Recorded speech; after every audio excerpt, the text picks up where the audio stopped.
ចតារាសីសម្រាប់ថ្ងៃប្រហ័ស11រោចខែភទ្របទឆ្នាំម្សាញ់សប្បស័កពុទ្ធសករាជ2569ដែលត្រូវនៅថ្ងៃទី18ខែកញ្ញាឆ្នាំ2025អស់លោកអ្នកដែលកើតនៅក្នុងឆ្នាំជួតធាតុទឹកពងទេវតាប្រុសតាំងឲ្យសត្វកណ្ដុររាសីរបស់លោកអ្នកដែលកើតនៅក្នុងឆ្នាំជួតថ្ងៃនេះគឺស្រត់ចុះខ្លាំងលោកអ្នកនឹងខកបំណងក្នុងការរំពឹងទុកនៅលទ្ធផលអ្វីមួយហើយរាល់គម្រោងការទាំងឡាយដែលនឹងត្រូវធ្វើនោះអាចនឹងរលាយមិនអាចជោគជកាបាននោះឡើយត្រូវប្រុងប្រយ័ត្នប្រសិនបើមាននរណាម្នាក់មកបញ្ចុះបញ្ចូលឲ្យទិញរបស់ទ្រព្យអ្វីមួយដែលតម្រូវឲ្យមានការបង់ប្រាក់កក់ជាមុនហើយចំពោះរឿងរ៉ាវគ្រួសារស្នេហាទៀតសោតមានភាពប្រកម្មប្រកោសមិនសូវជាចោះសម្រងគ្នានោះទេបើលោកអ្នកមិនចេះអត់ឱននឹងអធិស្ឋានឲ្យគ្នានឹងគ្នាអរលោកអ្នកដែលកើតនៅក្នុងឆ្នាំឆ្លូវធាតុដីពងមនុស្សប្រុសតាងឲ្យសត្វគោរាសីរបស់លោកអ្នកដែលកើតនៅក្នុងឆ្នាំឆ្លូវថ្ងៃនេះល្អជាមធ្យមលោកអ្នកអាចចាប់កាន់ការងារសពគ្រប់បែបយ៉ាងប្រកបទៅដោយភាពរលូនធម្មតាមិនមានបញ្ហាអ្វីចោទឡើងនោះឡើយនៅក្នុងថ្ងៃនេះគ្រាន់តែពុំសូវទទួលបានលទ្ធផលល្អទៅតាមបំណងបងប្រាថ្នារបស់អស់លោកអ្នកហើយសម្រាប់រឿងរ៉ាវគ្រួសារនិងស្នេហាវិញគឺមានភាពផ្អែមល្ហែមជាអន្លើនៅក្នុងថ្ងៃនេះអស់លោកអ្នកដែលនៅក្នុងឆ្នាំខាលធាតុឈើពងយៈស្រីតាំងឲ្យសត្វខ្លាអស់លោកអ្នកដែលកើតនៅក្នុងឆ្នាំខាលរាសីថ្ងៃនេះស្រត់ចុះខ្លាំងលោកអ្នកត្រូវតែជៀសវាងរាល់ការលបួងលួងលោមពីអ្នកដទៃដូចជាចង់ដឹងព័ត៌មានតខ្លួនរបស់អស់លោកអ្នកជាដើមនោះត្រូវប្រយ័ត្នប្រយែងសពគ្រប់បែបយ៉ាងតាំងពីសកម្មភាពរបស់អស់លោកអ្នកព្រោះថ្ងៃនេះអាចនឹងមានគ្រោះថ្នាក់ដោយជាយថាហេតុហើយដោយឡែកចំពោះរឿងរ៉ាវគ្រួសារនិងស្នេហាมันមានភាពរកម្មរកោសអ្វីទេគឺអាចធម្មតានៅក្នុងថ្ងៃនេះលោកអ្នកដែលកើតនៅក្នុងឆ្នាំថោះ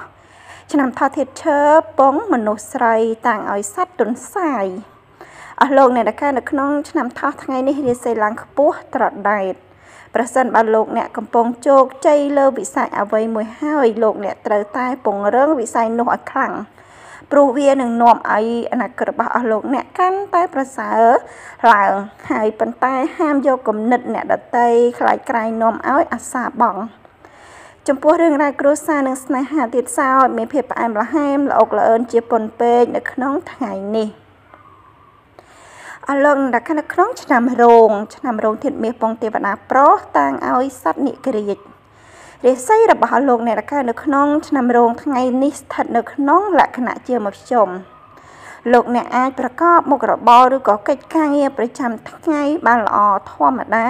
គ្រាន់តែថ្ងៃនេះហាមជឿងប់ងល់តាមសម្ដីមិត្តភ័ក្តិព្រោះ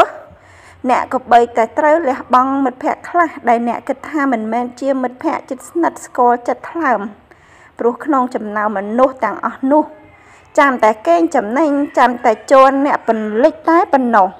សម្រាប់រឿងរ៉ាវគ្រួសារនិងស្នេហាមិនមានភាពរកម្មរកោសណាមួយចាត់ឡើងទេគឺថ្ងៃនេះគឺល្អជាធម្មតាអរលោកអ្នកដែលនៅក្នុងឆ្នាំម្សាញ់ធាតុភ្លើងពងមនុស្សប្រុសតាំងឲ្យសត្វពស់រិស័យរបស់លោកអ្នកដែលនៅក្នុងឆ្នាំម្សាញ់ថ្ងៃនេះគឺស្រត់ចុះលោកអ្នកគួរតែគិតគូរឲ្យបានវែងឆ្ងាយមុននឹងសម្រេចចិត្តឬក៏ទទួលមតិយោបល់ពីអ្នកដទៃព្រោះរាល់គំនិតអ្នកទាំងនោះអាចនឹងនាំឲ្យលោកអ្នកលិចលង់ខាត់បង់ទ្រព្យសម្បត្តិដោយកាក់ជាដើមត្រូវគិតឲ្យបាន3-4-10ដងប្រសិនបើមានបំណងចង់បើកអាជីវកម្មឬក៏ផ្លាស់ប្ដូរការងារថ្មីចំពោះរឿងរ៉ាវគ្រួសារនិងស្នេហាមានតែភាពរកម្មរកោសមិនសូវជាចុះសម្រងគ្នាហើយប្រសិនបើឆាវទៀតសោតនោះអាចនឹងឈានទៅរកការបែកបាក់គ្នាថែមទៀតផងអស់លោកអ្នកដែលកើតនៅក្នុងឆ្នាំមមីធាតុភ្លើងពងទេវតាស្រី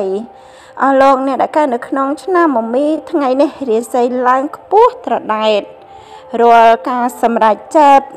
ណាមួយរបស់អស់លោកអ្នក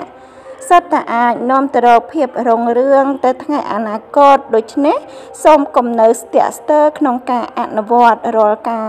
សម្រេចចិត្តអ្វីនោះសម្រាប់រឿងរ៉ាវគ្រួសារក៏ដូចជាស្នេហាគឺមានតែភាពផ្អែមល្ហែមសម្រាប់ស្នាមញញឹមជានិច្ចនៅក្នុងថ្ងៃនេះអរលោកអ្នកដែលកើតនៅក្នុងឆ្នាំមមែធាតុមាសពងទេវតាស្រីតាំងឲ្យសត្វពពែរិស័យរបស់អស់លោកអ្នកដែលកើតនៅក្នុងឆ្នាំមមែថ្ងៃនេះគឺស្រុតចុះខ្លាំងលោកអ្នកនឹងត្រូវច្បាយនាយស្ដីបន្ទោសហើយបើជាអ្នករកស៊ីវិញនឹងប្រឈមមុខនឹងការខាតបង់ដើមទុនខាតបង់ឱកាសសម្រាប់ពង្រីកមុខជំនួញសម្រាប់ថ្ងៃអនាគតរបស់អស់លោកអ្នកហាមដាច់ខាតជឿលើអ្នកដទៃជាជាងជឿលើបងប្អូនសាច់ញាតិខ្លួនឯងប្រយ័ត្នអន្តរាយហើយចំពោះរឿងរ៉ាវគ្រួសារនិងស្នេហាទៀតសោតថ្ងៃនេះមានភាពប្រេះស្រាមប្រសិនបើលោកអ្នកមិនចេះខាមាត់សង្កត់ចិត្តនោះទេអស់លោកអ្នកដែលកើតនៅក្នុងឆ្នាំវកធាតុដែកពងជាប្រុសតាំងឲ្យសិតស្វាលោកអ្នកដែលកើតនៅក្នុងឆ្នាំវកថ្ងៃនេះរាសីល្អជាមធ្យមគឺរាល់កិច្ចការងារទាំងឡាយទាំងពួងនឹងសម្រេចទៅដោយរលូនគ្រាន់តែហាមដាច់ខាតបើផ្លូវឆ្ងាយឬក៏ដោយយប់ប្រឡប់គួរតែប្រយ័ត្ន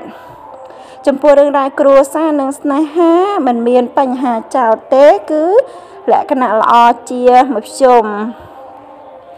អរលោកអ្នកដែលកើតនៅក្នុងឆ្នាំរកាធាតុដែកពងជាប្រុសតាំងឲ្យសត្វមាន់អរលោកអ្នកដែលកើតនៅក្នុងឆ្នាំរកាថ្ងៃនេះរាសីស្រុតចុះខ្លាំងលោកអ្នកសម្រាប់ជាបុគ្គលិកមន្ត្រីរាជការប្រសិនបើមានបំណងចង់ស្នើប្រាក់ខែអ្វីមួយសម្រាប់ថ្ងៃនេះគឺមិនបាននោះឡើយតែផ្ទុយទៅវិញគឺលោកអ្នកត្រូវតែផ្ដោតទៅលើការងារជាសំខាន់ជាចាំបាច់អ្នកអាចនឹងមួម៉ៅមិនសូវសប្បាយចិត្តតែត្រូវតែព្យាយាមទប់អារម្មណ៍ទាំងនោះឲ្យបានហើយគិតតែរឿងល្អនៅក្នុងរង្វង់គ្រួសារក៏ដូចគ្នាដែរត្រូវតែប្រយ័ត្នរាល់ពាក្យសម្ដីទប់អារម្មណ៍មួម៉ៅក្តៅក្រហាយដើម្បីបញ្ជៀសពីចំនួនអរលោកអ្នកដែលនៅក្នុងឆ្នាំចធាតុដីពងយៈស្រីតាំងឲ្យសត្វឆ្កែអរលោកអ្នកដែលនៅក្នុងឆ្នាំចថ្ងៃនេះរាសីស្រុតចុះរាល់គម្រោងទាំងឡាយទាំងពួងដែលលោកអ្នកគិតថានឹងប្រព្រឹត្តទៅបានល្អប្រសើរនោះនឹងក្លាយជារឿងអាសាបង់ដាក់ចុះរលាយបាត់គ្មានអ្វីជាដុំជាកភួននោះឡើយថ្ងៃនេះហានិភ័យចាញ់បោកគេក៏ច្រើនហើយគួរជៀសវាងរាប់អានងប់ងល់ទៅលើបុគ្គលដែលគ្មានសាវតាច្បាស់លាស់សម្រាប់រឿងរ៉ាវគ្រួសារនិងស្នេហាវិញមានភាពរកាំរកោមិនចុះសម្រងគ្នាអាចឈានទៅរកការឆ្លោះប្រកែកទាស់ទែងគ្នារឿងតូចអាចពូនឲ្យខ្លាយទៅជារឿងធំបើសិនបើលោកអ្នកមិនចេះខាមនអត់ធន់ឲ្យគ្នានឹងគ្នាចាចំពោះលោកអ្នកដែលកើតនៅក្នុងឆ្នាំកុរវិញធាតុទឹកពងមនុស្សស្រីតាំងឲ្យសត្វជ្រូកអរលោកអ្នកដែលកើតនៅក្នុងឆ្នាំកុរថ្ងៃនេះគឺឡើងខ្ពស់ត្រដែតលោកអ្នកនឹងមានលៀបធំចូលមកក្នុងឆាកជីវិតព្រោះតែការខំធ្វើអំពើល្អនិងការខិតខំប្រឹងប្រែងរបស់លោកអ្នកកន្លងមកហើយចំពោះអ្នកធ្វើការជាបុគ្គលិកជាមន្ត្រីរាជការនឹងទទួលបានតំណែងថ្មីប្រាក់បៀវត្សក៏ថ្មីសំតាមចិត្តដែលប៉ងប្រាថ្នាទុកនិងសម្រាប់រង្វង់គ្រួសារនិងស្នេហាគឺមានភាពល្អអើនចេះយល់ចិត្តថ្លើមគ្នាល្អណាស់នៅក្នុងថ្ងៃនេះ